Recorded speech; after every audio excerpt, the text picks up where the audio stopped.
الحمد للہ رب العالمین۔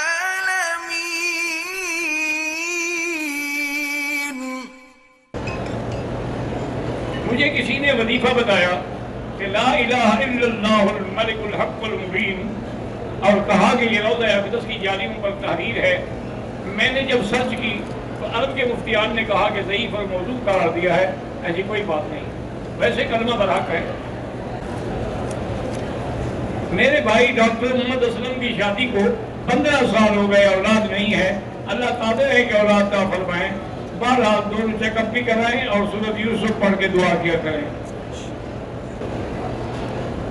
کموڈ استعمال کرنے سے کبھی کبھی خطرہ ہوتا ہے ناپاکی کا۔ بھائی کسی سے سمجھ لو تو کموڈ تو الٹا آرام کی جگہ ہے، معذور بھی کموڈ استعمال کرتے ہیں، بہرحال احتیاط کرو۔ ایک آدمی پاکستان سے عمرے کے لیے آیا، اس نے وہاں سے احرام نہیں باندھا، مکے آ گیا، یہاں آنے کے بعد پھر مسجد عائشہ سے جا کے احرام باندھ کے عمرہ کیا، دم پڑ گئی۔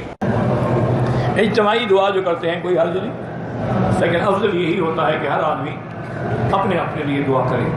لیکن اگر نماز کے بعد اجتماعی دعا بھی کر دی جائے تو مختلف حدیثوں کو جمع کر کے علماء نے مسئلہ نکالا ہے کہ ایک تو ہر نماز کے بعد دعائیں قبول ہوتی ہیں، اور دوسرا یہ بھی حضور کا فرمان ہے کہ ید اللہ علی الجماعہ، اللہ کا ہاتھ جماعت پہ ہوتا ہے، اور یہ بھی حکم ہے کہ جتنا جماعت بڑی ہوگی اتنا فیض زیادہ ہوگا۔ اور یہ بھی حدیث ہے، حضور اللہ فرماتے ہیں میرے بندے ان ذکرتنی فی نفسک، اگر تم نے مجھے اپنے اندر یاد کیا میں بھی تمہیں اپنے اندر یاد کروں گا، وَإِن ذَكَرْتَنِي فِي مَلَئٍ، اگر تم نے مجھے کسی جماعت میں یاد کیا تو میں اس جماعت سے بہتر جماعت میں تمہیں یاد کروں۔ مانا کہ جماعت میں ذکر کرنا ثابت ہے، اس لیے چھوٹی چھوٹی باتوں پہ ضد نہ کیا کریں۔ اب ہم جس دور سے گزر رہے ہیں یہ بڑا مشکل دور ہے۔ اس وقت یہودیت اور قادیانیت کا پوری دنیا پہ کنٹرول ہے، ہم تو کچھ بھی نہیں۔ تم ابھی تک انہی مسئلوں میں لڑے ہو کہ ہاتھ اٹھائیں نہ اٹھائیں، کٹھی دعا مانگیں نہ مانگیں، کیا بات ہے؟ کبھی مانگ لی کبھی نہ مانگی، بس۔ مغرب کی اذان کے بعد جو 2 رکعتیں یہ مستحب ہیں، حنفی مسلک میں تو افضل یہ ہے کہ نہ پڑھی جائے، لیکن باقی ائمہ کے نزدیک چونکہ ایک حدیث ہے کہ بین کل اذانین صلاۃ، کہ ہر اذان اور تکبیر کے درمیان نماز ہے، تو اس لیے وہ حضرات پڑھ لیتے ہیں، مستحب ہے کو پڑھے پڑھے نہ پڑھے نہ۔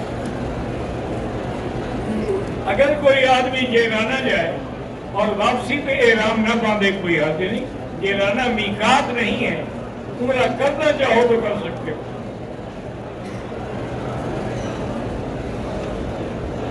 دعوت و تبلیغ میں 4 مہینے ہر سال 40 دن لگاتا ہوں۔ اب میں عمرے پہ آ گیا ہوں، والدین کہتے ہیں کہ اس دفعہ تم نے عمرہ کر لیا ہے، اس دفعہ تم نہ جاؤ۔ ٹھیک ہے نہ جاؤ، ضروری تو نہیں ہے۔ ہم ایک جگہ پر ملازمت کرتے ہیں، ہمارے پاس جو لوگ آتے ہیں ہم ان سے پیسے لے کر ان کو نوکری دلاتے ہیں، بالکل یہ رشوت ہے، حرام ہے۔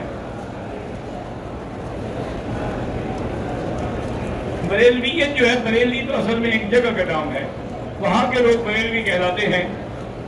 اکثر ان کا عقیدہ یہ ہے کہ حضور حاضر ناظر ہے اور عالم الغیب ہے اور مشکل کشا حاجت روا ہے۔ اسی طرح تمام ہمارے پیر مرشد جو ہیں وہ بھی مشکل کشا ہے، اس وجہ سے وہ شرک میں مبتلا ہے۔ میں نے طواف کیا، صفا مروہ دوڑا، واپس آ کے ہوٹل میں کپڑے بدلے، پھر میں نے سر مڑا۔ اگر تھوڑی دیر کے بعد منڈایا ہے تو ٹھیک ہے، ورنہ دم پڑ گئی۔ اگر حالت احرام میں عمرہ کرنے کے بعد، طواف صفا کرنے کے بعد 2 آدمی ایک دوسرے کے سر پہ اسلام پھیرے جائز ہے۔